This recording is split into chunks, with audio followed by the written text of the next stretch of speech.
Hello, everybody, and welcome back to Odin's movie vlog. I am the critic who is a cynic. Hope you're doing well. And today, I first want to start off with anyone that watches the live streams. Tonight's stream is going to be TBD, so the time has not been determined yet because I've got family in town, so we're going out to dinner. I'm not exactly sure when we're going to dinner, when we will be back, what we're doing tonight. So obviously family gets preference there, but I still plan on trying to do a live stream at some point tonight. I just cannot give you an exact time for that. So I'll try and put this on Twitter as well, and my Valk are going to know about it too.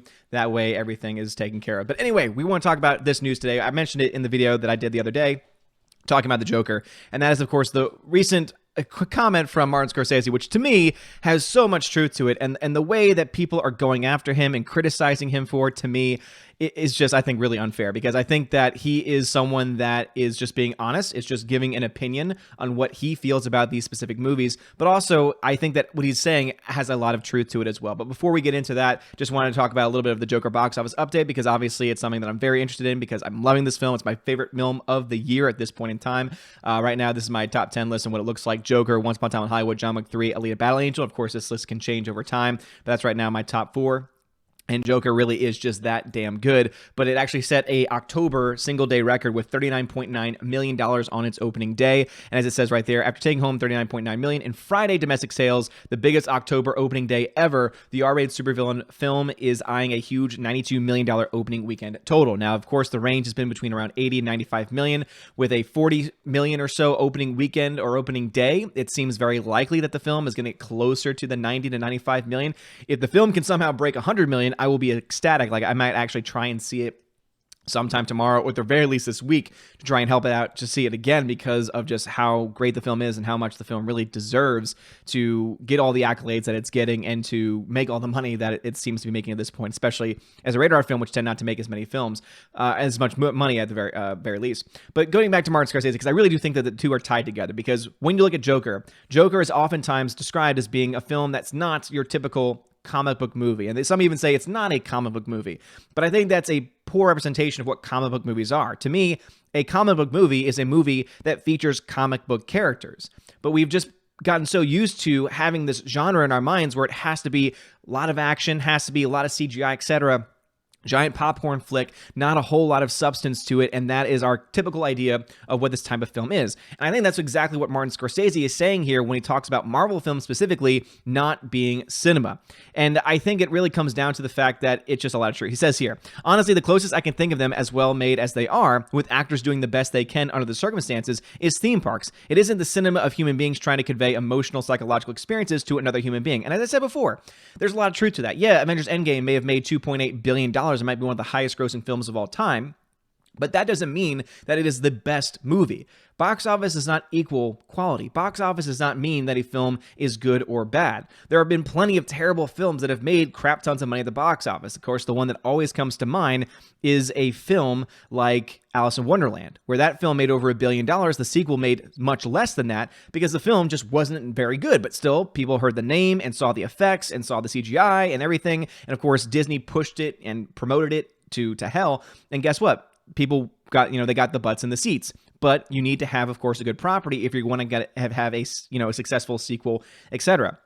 And we can also look to other films like the Avengers, for example, of saying, hey, well, those films aren't, inherently good films as far as, talking about just overall quality with fantastic original storytelling and cinematography and writing. Again, there's good cinematography, there's good acting, there's fine storytelling, but it's nothing game-changing. Right? There's very few Marvel films that have ever really reached that level of, in my mind, being able to be at the same level of just traditional incredible cinema, right? And some people say that's okay. Some people say all I care about is it going to entertain me? And I think that there's definitely a room for having that type of entertainment, right? I think that popcorn flicks have a place in this world. But when we live in a world where so many of the movies that we get nowadays are popcorn fluff and don't have a lot of dimensions to them, and are like Endgame, where it has so many plot holes to the point of even someone like me, who's typically a Marvel fan, sitting back and saying, I am not liking this movie because it's just not working. It just seemed like they said, oh, the fans want to see these characters doing these things and saying these exact phrases, doing all the fan service. But it was fan service for the sake of fan service and not for the sake of actually putting together a cogent story, right? Not putting together a deep, compelling story, which deep, compelling stories can be done through comedy, can be done through drama. There's many different ways to do it.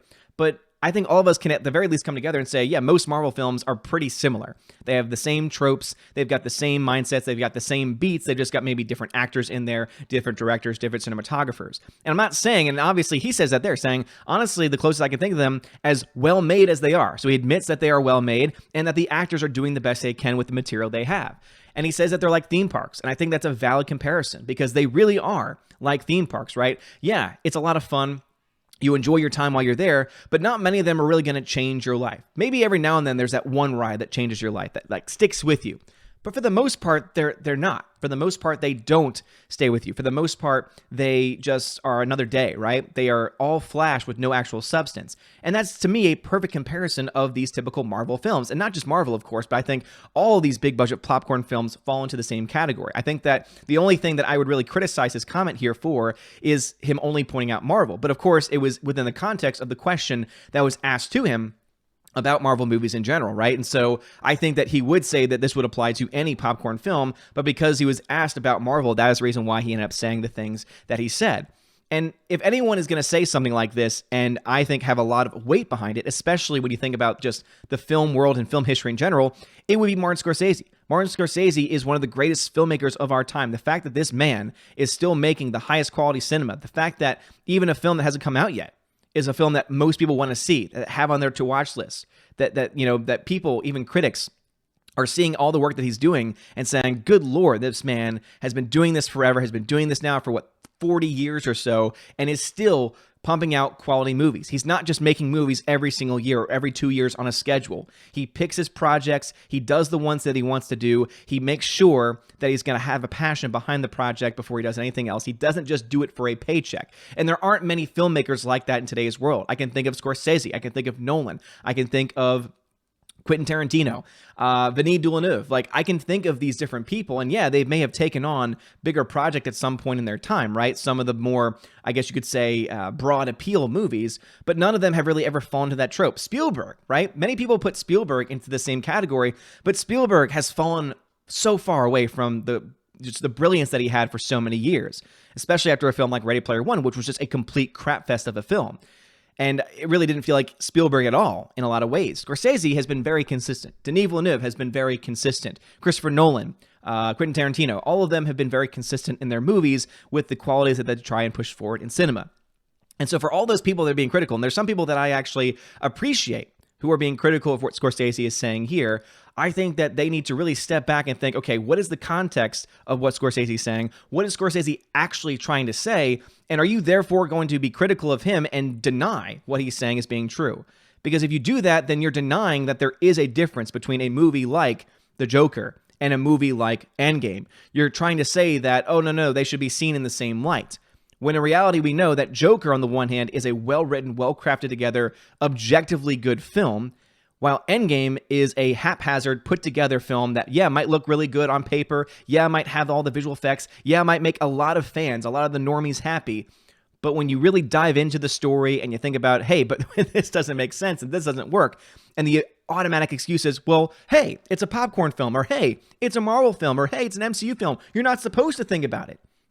That, to me, is the laziness of the modern-day cinema, is that we don't make films that we have to think about after, right? And that's why Joker, to me, is so important, because it, to me, bridges this gap, that you can have a really good, well-made film that also deals with comic book issues, that also deals with comic book characters. And I hope that the Joker doing well financially, which it seems to be doing based on these early reports, I hope that that is an indication to Hollywood that, hey, we can make these movies for less money, and just because we actually care about it, we care about the story, we care about the writing, and we want to make a just down-to-earth, objectively good film, that we can also have it take place within a comic book world.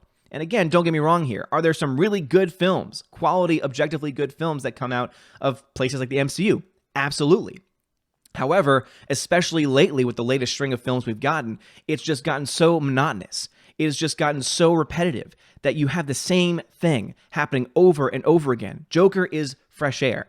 I'm feeling that The Irishman is also going to be a breath of fresh air, because you can always tell when a movie takes so much care, is so meticulous in how every single thing is crafted, where you understand that the person behind the camera knows film and knows how to tell a story.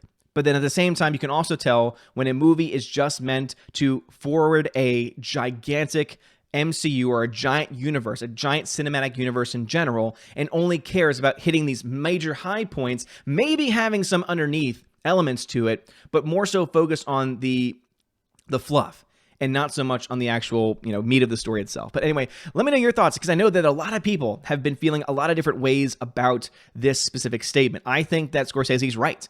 I think that for the most part, he is spot on. I would, of course, include properties outside of Marvel, because it's not just Disney. But again, when you look to what the box office is doing nowadays, the top 5 films all come from Disney in some form or fashion. The only one that doesn't is the Sony Spider-Man Far From Home, which was done in conjunction with Disney. So the reason why I point out the MCU and the reason why I point out Disney especially is because they are the ones that are really pushing these giant, big budget popcorn flicks that have no heart to them whatsoever, sadly enough.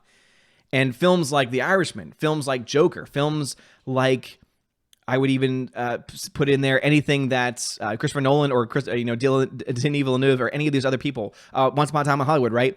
Yeah, they make money, but they don't make nearly as much because they're not nearly pushed as much. And it also comes down to audiences too, because audiences need to realize for themselves, right, that there is something that we can receive better. There are better movies that we can be getting.